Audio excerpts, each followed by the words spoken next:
Bien, querida audiencia.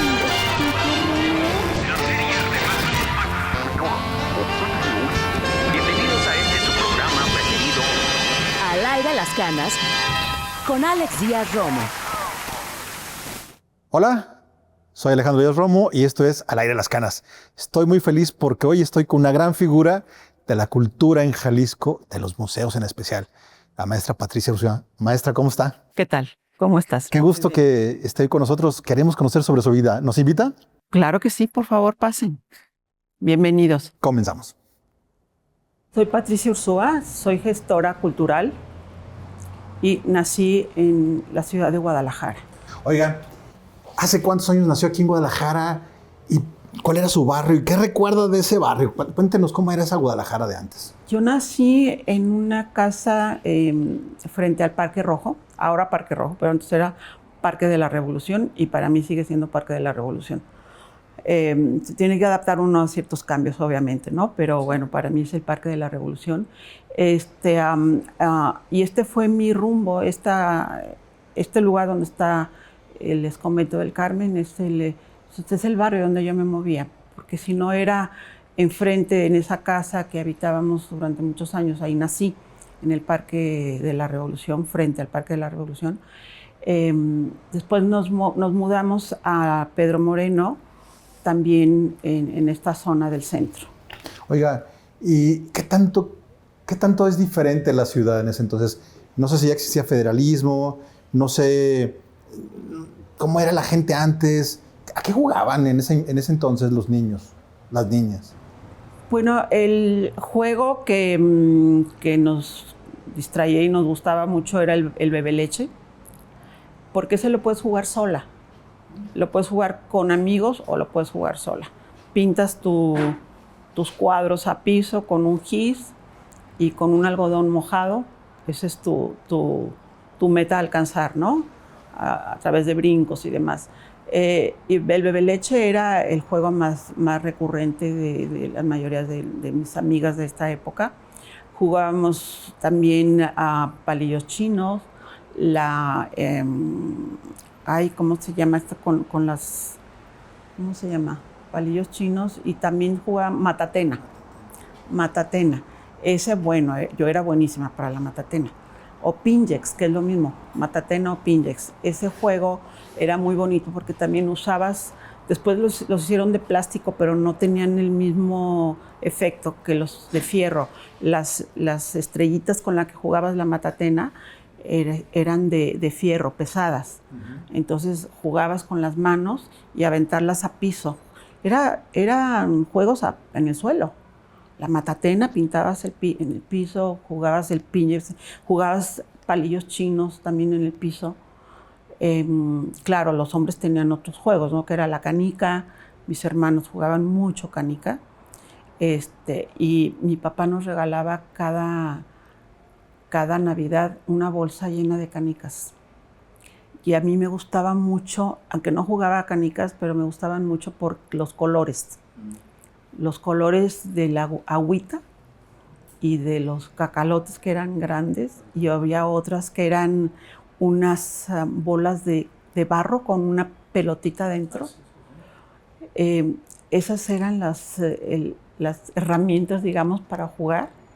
Y bueno, después viene el atrás, encantados, quemados con pelota, el voleibol, béisbol, cuando ya éramos más, con espacios más grandes. Había mucho juego fuera de casa. Yo tengo una duda que me viene seguido a la mente, es si era difícil ser niña en esa época, ser mujer en esa época. No, nada. Yo tuve una infancia muy feliz. Yo era la más chica de 4 hermanos. Yo siempre tengo recuerdos muy bellos de mi infancia. Y siempre tuve momentos de convivencia con primos, porque vivían cerca de casa. La familia cercana vivían al otro lado de casa, y estábamos rodeados de familias que estaban relativamente cerca. La familia de mi padre, La familia de mi madre vivía en Ciudad de México. Íbamos seguido a la Ciudad de México. Y allá veía a los parientes de parte de mi madre. ¿Cómo eran sus papás, Patricia? ¿Eran muy estrictos? ¿Eran muy, no sé si eran muy conservadores como de la época? ¿Cómo los recuerda? Yo los recuerdo que era una pareja muy, muy linda, muy bella. Mi madre era bellísima, mi padre era guapo, era bien parecido. Y mi padre era un médico muy reconocido. Mi madre había sido maestra. Ella fue normalista, maestra normalista. Hizo su carrera. Y pues nos ayudaba muchísimo ambos dos en las tareas de la escuela. Sí estuvimos en escuela, yo estuve en escuela de religiosas y todo el tiempo estuve en la escuela religiosa, pero la mentalidad de mis papás era abierta. No era tan conservadora como otros papás de amigas que sí eran más estrictos y más conservadores. En la época que mi hermana tenía el novio, se usaba que yo era la chaperona. Pero cuando yo tenía novio ya no había chaperones. O sea que yo era la que salía sin chaperón. Tuvo suerte. Y ahí siento ese cambio, ¿no? De que en poco tiempo, mi hermana que tenía que salir con la chaperona que era yo, para ir a Chapala, para ir a un día de campo, para ir al cine, para todo tenía que ir yo o alguno de mis hermanos, obviamente. Pero después ya cuando a mí me tocó estar con pareja, con novio, con amigo, nadie, ya no tuve chaperón. Entonces ahí sí sentí ese cambio que va evolucionando los padres con la educación de los hijos, no ser tan cerrados y tan estrictos. Fíjese que a veces uno tiene en la mente que los papás eran poco comunicantes en esas épocas, que eran como muy cerrados, muy horizontal la cuestión del mando, por así decirlo, de familia. ¿Había mucho diálogo entre ustedes como hijos y con sus papás? Sí, había mucho diálogo. Claro, mi papá era la persona, la autoridad en la familia, pero nunca hubo miedo a esa autoridad. Siempre había diálogo, siempre había diálogo. Y no había lo que después o se daba en algunas parejas de que voy a consultarlo con su papá a ver si la deja. No, era la decisión de ambos dos, o de uno o de otro, pero no era déjame ver qué dice tu papá, no. Era la decisión de uno que la respetaba el otro. ¿Su mamá trabajaba? Mi mamá ya no trabajaba. Ya había dejado de ser normalista y ya estaba en casa. Desde que se casó ya estuvo en casa. ¿Sí? Mi mamá era la perfecta ama de casa. La perfecta porque cosía su propia ropa, nos cosía nuestra ropa. Si yo tenía una fiesta mañana, ya íbamos al centro, que me quedaba cuadras de aquí, y ya íbamos a una cuadra a comprarle pedazo de tela para que me hiciera un vestido. Y había un cuarto de costura adaptado, obviamente, donde estaban las telas, la máquina de coser, un maniquí. Mi mamá cosía mucho. Oiga, ¿y cómo era al cocinar su mamá? ¿Qué cocinaba que usted recuerda? Y que dice, esto le salía riquísimo. Mira, cocinaba muy rico. La sopa de arroz rojo, no lo olvido. La sopa de fideo, buenísima. Hacía un pollo, le gustaba mucho el pepián a mi papá y el mole. Pero más a mi mamá también le gustaba el pepián. Entonces pues no había como ahora compras el mole ya preparado, obviamente. Había que cocinarlo todo. Y mi mamá cocinaba todas las tardes después de que había cocinado y yo le tenía que ayudar. Eso era mi obligación no escrita, pero si yo la oía que estaba ya levantando la cocina, cada quien ayudábamos en la cocina a llevar nuestro plato, etcétera. Se levantaba la mesa y cada quien venía a poner algo de su parte en la cocina. Y a mí me tocaba ayudarle a mi mamá a limpiar lo último de la cocina porque ella ya estaba empezando a pesar harina, azúcar, mantequilla y demás, porque ya estaba cocinando galleta, un pastel, un pan, algo de postre, digamos, de repostería. Entonces eran las galletas que le quedaban deliciosas, unas galletas de maicena que eran deliciosas.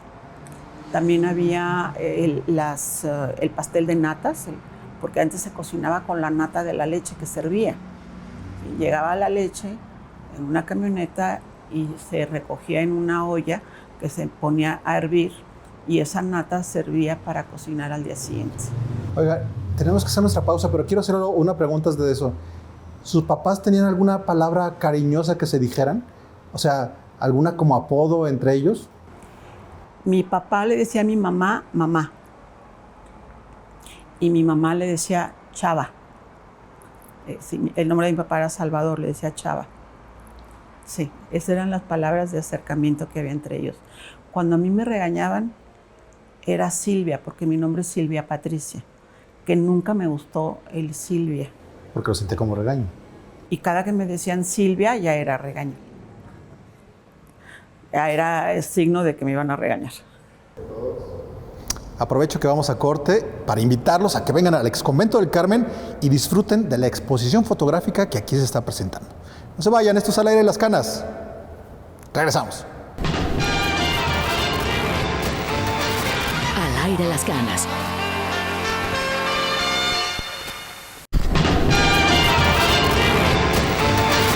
Al aire las canas.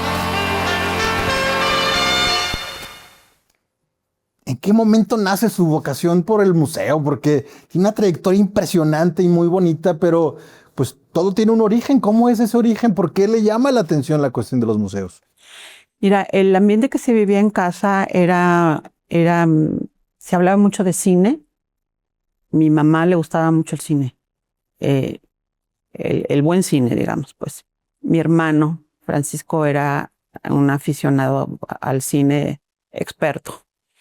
Y siempre se hablaba de cine, se hablaba de música, nos llevaban al degollado, a los conciertos, a la zarzuela, que se usaba entonces la zarzuela con Pepita Envil, la mamá de Plácido Domingo. Y veníamos siempre, cada que había un evento en el degollado, nos llevaban mis papás al degollado, nos llevaban a los toros, que a mí no me gustaba, pero bueno, me llevaban a los toros, a la Plaza del Progreso. Me llevaban al Museo Regional. Y bueno, yendo al tema que mencionas, el amor por esta dedicación por los museos, fue que a mí me llamaba mucho la atención ese espacio tan maravilloso que es el edificio del Museo Regional. Y yo dije, desde chica dije, aquí quiero trabajar en algún momento de mi vida. Me voy a estudiar fuera de Guadalajara, estuve un par de años fuera, y a mi regreso fui al Museo Regional, toqué puertas y ingresamos varias amigas, varias conocidas, hicimos un grupo de trabajo de voluntarias, porque el Museo Regional tenía guías para escolares, pero no había guías para visitantes. O sea, si tú no ibas en una escuela, en un grupo escolar, no te daban la visita, el recorrido. Entonces, conformamos un grupo de voluntarias y tuvimos clases con los mejores maestros que tenía el Museo Regional entonces, que era don Federico Solórzano, el mejor paleontólogo del país, del mundo, me atrevo a decir. Él fue nuestro profesor. A Otto Schondube. ¿También? Exactamente. ¡Wow! Paco Talavera en etnografía. En fin, estuvimos viendo con Javier Torres Ladrón de Guevara, que después fue director del Museo de la Ciudad. Javier Torres Ladrón de Guevara era el curador, el investigador del acervo plástico pictórico del Museo Regional. Entonces todos ellos nos daban clases y nos enseñaron a ver las piezas de otra manera, que las veíamos pero a verlas de otra manera. Inclusive Eduardo Matos Moctezuma nos dio clases porque vino el Templo Mayor, una vez que se descubre en Ciudad de México, viene el Templo Mayor al Museo Regional. ¿Y quiénes daban los guías? pues nosotros, porque las demás guías eran escolares. Entonces Oiga, ahí le fue. tocó la mera estructura del conocimiento en museos. Sí, fue para mí una enseñanza y ahí como que me bauticé y dije, aquí quiero estar. Entonces me integré a la Sociedad de Amigos del Museo Regional y ahí estuve trabajando varios años, muchos años. Estuve trabajando en coordinación de exposiciones y ahí conocí a don Fernando Gamboa, que era el mejor museógrafo del país, que iba ya a Ciudad de México a verlo para traer exposiciones de gran talla al Museo Regional. Y antes se usaba mucho también que había patrocinios de empresarios, porque había deducible de impuestos. Se hacía catálogo por cada exposición. En fin, fue un boom, floreció. Entonces había un movimiento cultural muy importante. Estaba entonces el Centro de Arte Moderno con Miguel Aldana, en donde ahora está el Mura. Y pues había un movimiento entre galerías y artistas muy fuerte. Oiga, pero ¿usted recibió el impulso de alguien en especial o usted por aguerrida, porque le nacía, o alguien dijo, no sueltes este camino? Pues fue por aguerrida y porque yo quise estar ahí. No había en la ciudad de Guadalajara una carrera como tal. Por eso yo me fui haciendo en el camino, y sobre el camino empecé a estudiar y a llegar a ser gestora cultural, porque luego ya entré a trabajar formalmente a la Secretaría de Cultura, invitada por la señora Sofía González Luna a dirigir a la Dirección General de Fomento y Difusión. Y ahí fue donde yo ya me di al 100% a trabajar en este ámbito de la cultura. ¿Y cómo fue esa experiencia de trabajar ya como tal en esa Fue estructura? muy enriquecedora, inolvidable. Fue la manera que pude aprovechar los conocimientos de otros expertos que ya estaban dentro de este camino, que yo me empecé a involucrar y a enseñar y a ver qué hacían y cómo le hacen. O sea, acercarte a los que saben, porque pues entonces no había escuela. Tenías que acercarte a los que saben, que tienen apertura para darte la pauta cómo seguir adelante. ¿Y qué encuentra ahí? O sea, en su experiencia como esta parte de ser como colaboradora y ya después adentrándose un poco a poco, pero ya no es lo mismo a tomar decisiones. ¿Y tomar decisiones qué le implicó en ese sentido?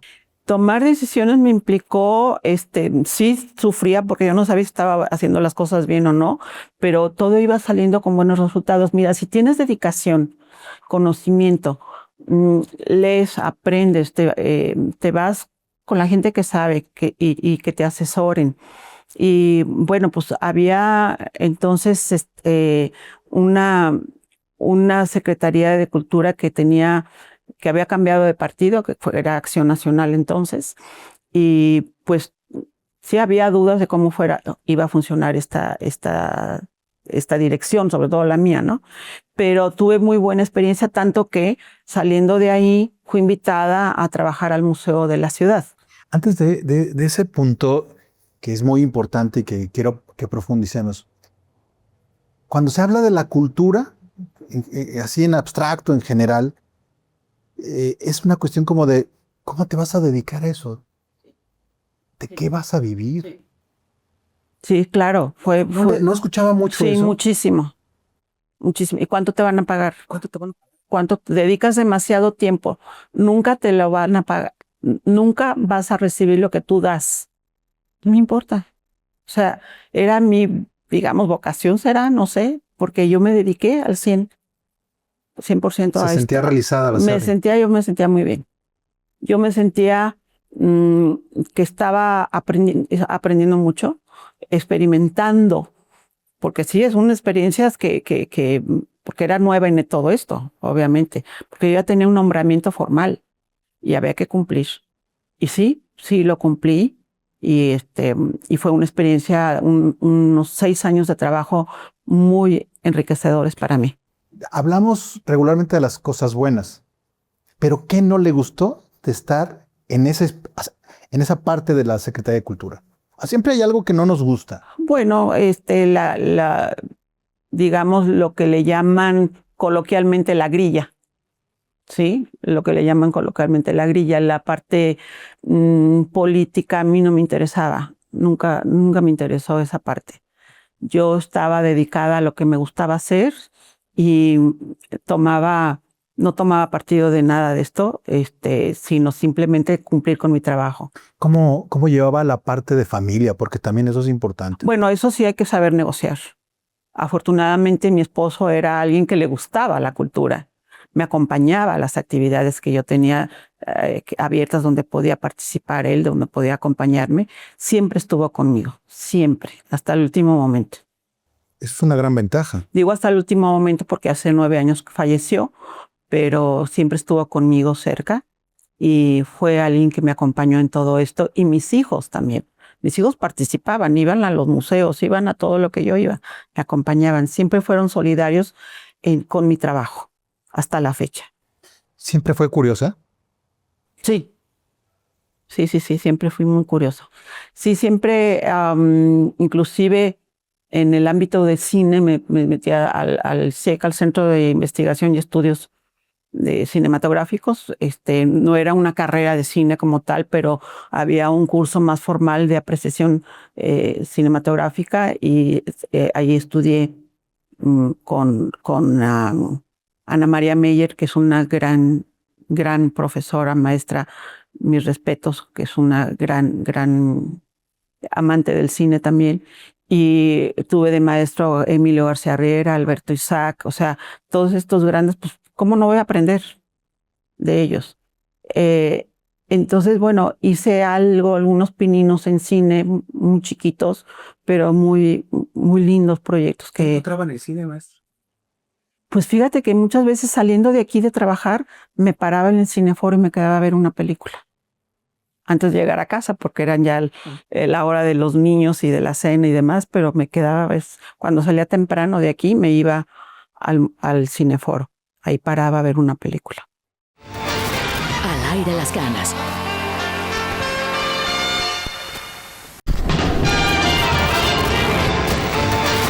Al aire las canas. La invitan a trabajar al Museo de la Ciudad. Así es. ¿Cómo fue que da ese salto Así a los es. museos de esa forma y con una gran responsabilidad? De alguna manera, el haber trabajado durante tantos años en el Museo Regional, vi cómo funciona la estructura de un museo, las tareas que se llevan a cabo en un museo. Yo había sido parte, y aún cuando me invitaron, todavía conformaba parte de la sociedad de amigos del Museo de la Ciudad, porque nos unimos varias personas a apoyar el entonces director del Museo de la Ciudad, que fue quien fundó el Museo de la Ciudad, con quien se inauguró el Museo de la Ciudad como director, don Javier Torres Ladrón de Guevara. Entonces, él nos invitó a colaborar con él y estábamos involucradas en ese espacio trabajando en actividades para darle, porque la gente conociese el Museo de la Ciudad. Ya se acaba de inaugurar por el 450 aniversario de la ciudad. Esto fue en 1992, cuando se funda y se inaugura el Museo de la Ciudad. Y después viene su hija como directora, María Inés Torres Ladrón de Guevara, y cuando María Inés sale del Museo de la Ciudad, porque toma otra dirección, me invitan a trabajar en el Museo de la Ciudad. Era un espacio que yo conocía, a las gentes que conformaban el equipo de trabajo. Y pues sí pude trabajar ahí, y me puse como meta ubicar el Museo de la Ciudad en la comunidad como un museo como tal de la ciudad, que cuente la historia de la ciudad, qué sucede en la ciudad. Y lo primero que me di a la tarea fue crecer ese espacio museístico, esa casa, con la finca aledaña del Museo de la Ciudad, porque había una casa que había sido abandonada, que había sido habitada y en unos estado pues insalubre, porque vivían ahí familias, pero no había agua, no había luz, y se reubican estas personas que estaban usando ese espacio como vivienda y con el apoyo de un apoyo que entramos a un concurso que se llama PAISE, Programa de Apoyo a Infraestructura Cultural en los Estados, que era un programa que yo de alguna manera había manejado en la Secretaría de Cultura. Entonces entramos a un concurso, a una convocatoria con el apoyo económico estatal, municipal y de entonces Conaculta. Nuestro proyecto fue uno de los ganadores a nivel nacional y con eso tenemos recursos para instalar, crecer el espacio museístico, y que es como está ahora, y en la segunda etapa que entro al Museo de la Ciudad ya hace pocos años, es cuando se hace una restauración total de todo el espacio. Sobre eso, maestra, ¿cómo se hace o qué se tiene que hacer o qué tuvo que hacer para que se dé esa transformación del museo, pero que sin que pierda identidad y que además pues se vincule y dialogue con la comunidad, porque eso es muy importante. Es un reto que hay que mantener siempre vigente. Hay que estar seguros hacia dónde quiere ir un museo. ¿Cuál es el perfil? ¿Cuál es la misión, visión del museo? ¿Cuál es el tema que se debe tratar? Yo no puedo traer una pieza de arte contemporánea porque soy amiga del artista o porque el artista lo quiero, me gusta. No, debe de haber una justificación tal para que sea había que ubicar el museo en el mapa cultural de Guadalajara porque sabía poca gente de que existía. Hicimos escuela también en ese espacio museístico porque se dieron diplomados de arte, de historia del arte. Y bueno, se hicieron viajes, inclusive recorrido de barrios, recorrido de la ciudad, la arquitectura de la ciudad. Salíamos hacia afuera, hacia los barrios para conocer nuestra ciudad. Entonces se reubicó y se replanteó el museo como tal, sin parar las obras de restauración que se lograron en la administración que me tocó trabajar. Se logró restaurar al 100% desde piso, instalaciones hidráulicas, elevador. En fin, se terminó de restaurar el museo para que quedase un museo más digno, porque había habido parches, digamos, de restauración, pero no había una restauración total, unificada. Y finalmente se logró con el apoyo de obras públicas también. Muchas veces como sociedad no le damos la importancia a los museos, los vemos como lejanos, como sin sentido. ¿Por qué son importantes los museos, maestra? Los museos son un punto de reunión, que pueden ser un punto de reunión. Es un lugar donde hay mucho aprendizaje, hay diálogo con la obra, diálogo con los visitantes. Conocer un museo es abrirte un panorama de cultura muy amplio, porque en los museos se tratan muchos temas, desde la restauración como tal, que se ha hablado de ella muchas veces, el mantenimiento del acervo, la restauración de obra, y poder tener cabida para muchas expresiones culturales, como es la música, la danza. Hicimos una acción de danza que le llamaban Movimiento del Cuerpo, con Olga Gutiérrez y un grupo de personas que manejan este movimiento del cuerpo. Y con el cuerpo midieron el edificio. ¿Cuántas maromas hay de un arco a otro? Entonces fue un divertimento que a la gente le gustó mucho. Y con Irlanda Tostado hemos tenido, ella es una chica que maneja la historia del museo, antes, quienes vivían en el museo cuando eran monjas religiosas capuchinas. Entonces ellos se visten a la usanza de cuando se fundó el museo, cuando se construyó el convento de las religiosas capuchinas siglo XVIII. Y entonces esa recreación la hacemos en el museo, donde ellas, las monjas, o sea, los artistas, los actores, vestidos a la usanza de entonces, cuentan la historia de ese edificio. Y es muy interesante porque salimos también a la calle a ver qué casas había entonces y cómo se habitaba la ciudad entonces. Maestra, ¿el graffiti y el arte urbano les diste otra dimensión? Sí. había que hacer este scouting, este registro digital que lo logramos hacer con el apoyo. Invitamos entonces al fotógrafo José Hernández Cler, estando yo de directora del Museo de Arte Raúl Anguiano. Hicimos un recorrido digital, bueno, un recorrido fotográfico de los grafitis de la ciudad. Los grafitis son obras de arte, algunas, no todas, pero son obras efímeras. Pintan un día y al día siguiente puede llegar otro artista y pintar sobre eso. Y eso es válido entre ellos, obviamente.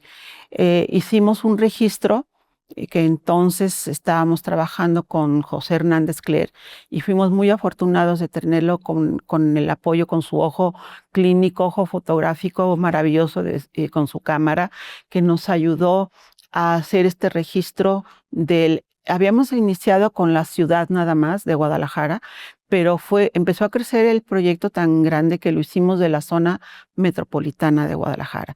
Y José Hernández fue gran parte esencial de este proyecto. Se logró hacer un registro digital del arte urbano en Guadalajara. Debe haber sido un gran reto y muy impresionante, ¿no? Un reto fue muy impresionante y fue una manera de acercarnos a los grafiteros sin agredir su obra, obviamente, y conocer su entorno en el barrio que vivían. Oye, hablando de barrios, cuando hablamos de la colonia del Fresno, ¿qué le viene a la mente, maestra?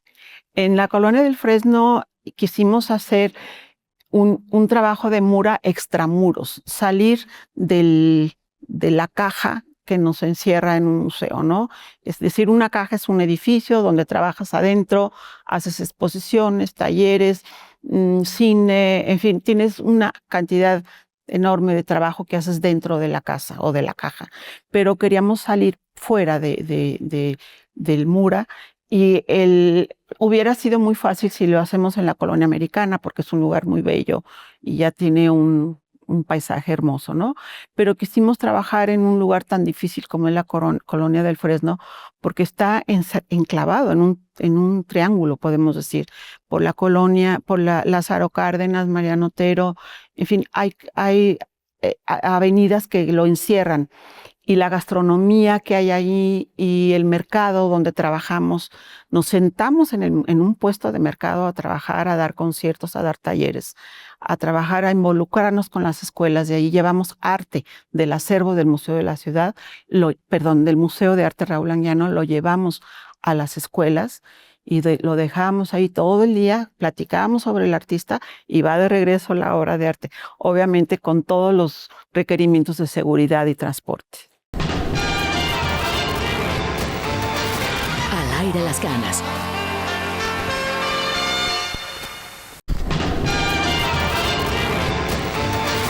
Al aire las canas. Ha tenido un recorrido muy interesante, muy robusto en la cuestión de museos y eso le ha traído pues mucho reconocimiento. El último que tengo aquí en la mente es la de las 100 mujeres relacionadas con la cultura que le entregó el gobierno de Zapopan.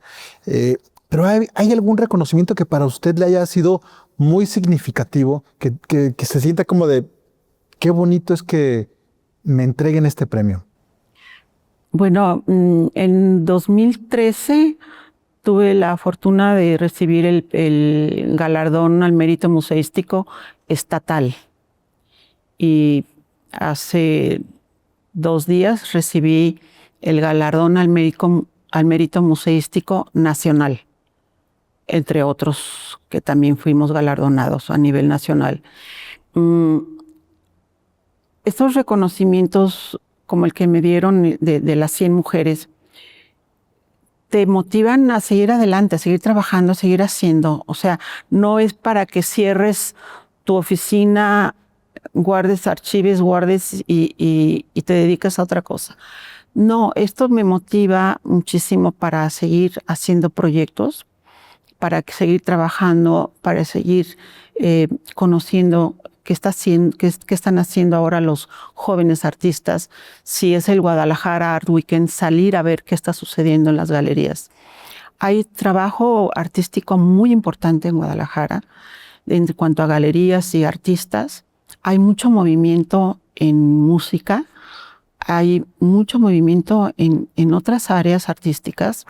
Yo creo que debemos seguir adelante con, bueno, los que estamos ya jubilados, digamos, seguir trabajando, bueno, los que queremos seguir trabajando, seguir actualizándonos en lo que está sucediendo en el mundo, en lo que está sucediendo, sobre todo primera mano, lo que está sucediendo en Guadalajara, ¿no? ¿Qué se está dando en los artistas? Oiga, maestra, ¿cómo le hace para mantenerse tan bien de salud y tan lúcida de la mente? Bueno, yo creo que la misma actitud nos ayuda a seguir adelante. Yo llevo una rutina de ejercicios y me mantengo activa. Tengo una rutina de levantarme, mi rutina de levantarme como si estuviese yendo a trabajar al museo. Es seguir con esa disciplina y seguir activa en cuanto a lo que se esté sucediendo, asistir.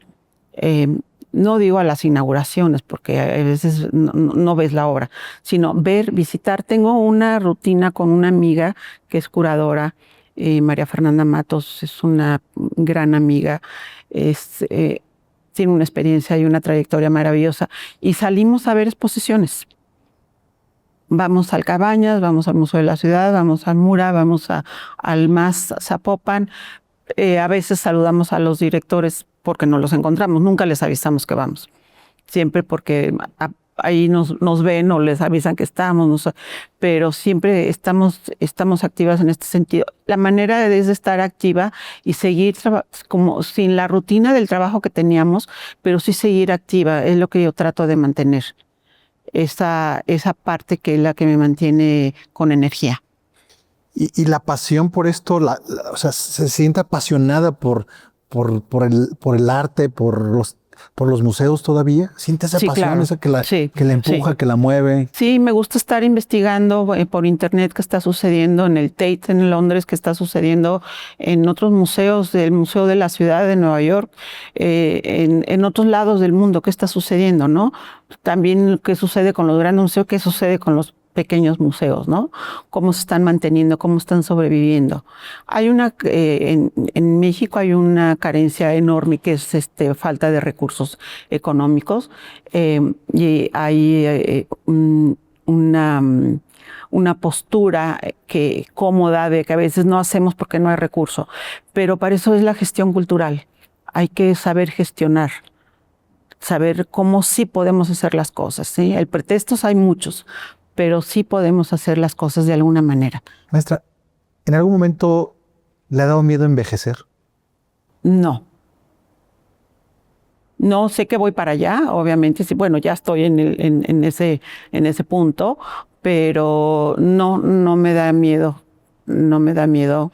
Ve mis canas, me lo dicen. Yo no puedo pintarme las canas. No puedo borrar algo que ahí está. Si me salen las canas, pues que me salgan. No puedo. Desde que me salieron las primeras, ahí han estado. Tuve intentos de borrármelas, pero fueron fracasos rotundos. Me salía muy negro, muy rojo, no, nunca di. Entonces mejor me las dejé. Y ahí están mis canas. Es que hay que saber aceptar las etapas de la vida y seguir adelante en lo que nos guste, en lo que nos gusta hacer. Yo creo que si dejamos de hacer lo que nos gusta hacer, ¿qué hacemos? Me pregunto. Y en ese sentido, ¿qué retos tiene usted para seguir haciendo? Entiendo que está con lo de Atenguillo y otras cosas, pero ¿qué retos se pone usted para seguir haciendo? Además de estar y de seguir de curiosa con la cuestión artística y cultural, pero ¿qué se pone a hacer para seguir haciendo? Bueno, hay muchas lecturas, para eso afortunadamente el internet nos da mucho material para investigar, para ver que lo que quieres investigar de arte, qué está sucediendo en el mundo en cuanto a música, en cuanto a teatro, en cine en Guadalajara, hay una gran cantidad de buenos cineastas. Hay escuelas de cine que no se dan abasto, que hay muchísimos egresados que están haciendo cines, que hacen animación, que hacen cosas maravillosas en animación digital. Cuando yo trabajé cine con René Castillo y Antonio Urrutia, hicimos una producción que se llamó Sin Sostén, y era en plastilina. Y de repente este trabajo que hicimos como novatas, porque yo nunca había hecho producción, ganó Cannes, el reconocimiento de Cannes.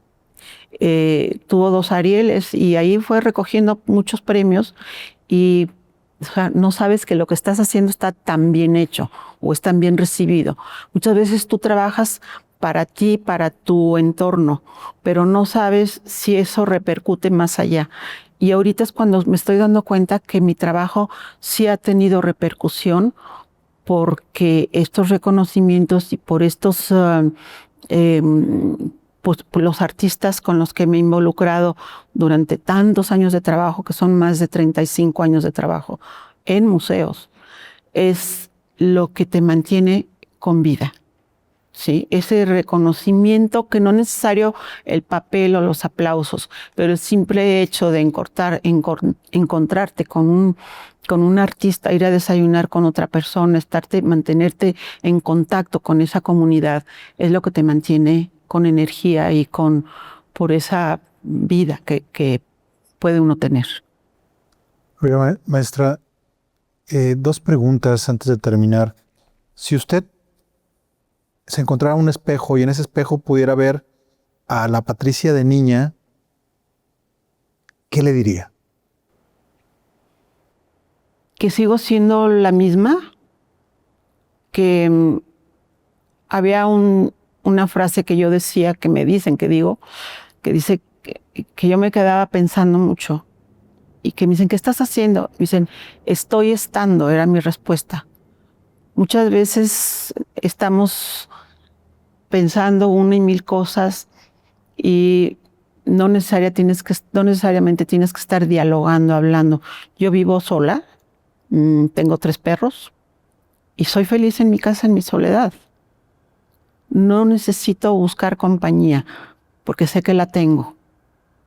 ¿Sí?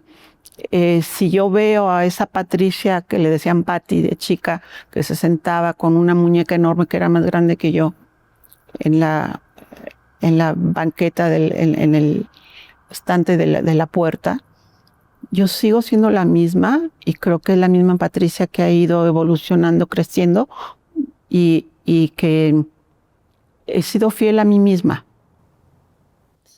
Mi última pregunta es, si su vida fuera una exposición en un museo, ¿cómo se llamaría la exposición? ¿Y cuál sería la pieza central que se viera en esa exposición? Esa es una pregunta muy difícil. Lo sé. Sí. ¿Cómo se llamaría la exposición? Pues pudiera ser Guadalajara y yo. Amo esta ciudad, me gusta mucho. Es una ciudad muy bella, como esté, ahora que ha cambiado tanto. Sigue siendo Guadalajara, sigue siendo una ciudad muy bella y su gente es muy linda gente. El tapatío es difícil, le gusta el chisme, es picante, pero el tapatío sigue siendo bella gente. ¿Y cuál sería la pieza central de esa exposición? La pieza central de esa exposición pudiera ser mi familia, aunque no me gustaría exponerla, pero sí pudiera ser mi familia. Maestra, yo le quiero agradecer el que nos haya compartido un poco de lo mucho que es usted. Muchísimas gracias, muchísimas gracias. Oigan, yo me quedo con un grato sabor de boca con este ejemplo de vida que es la maestra Patricia Ursúa. Los invito para que si conocen a algún adulto mayor, nos lo hagan saber y conocerlos, junto con todos los demás que hemos platicado. Soy Alejandro Díaz Romo, esto es Al Aire Las Canas. Nos encontramos la próxima semana.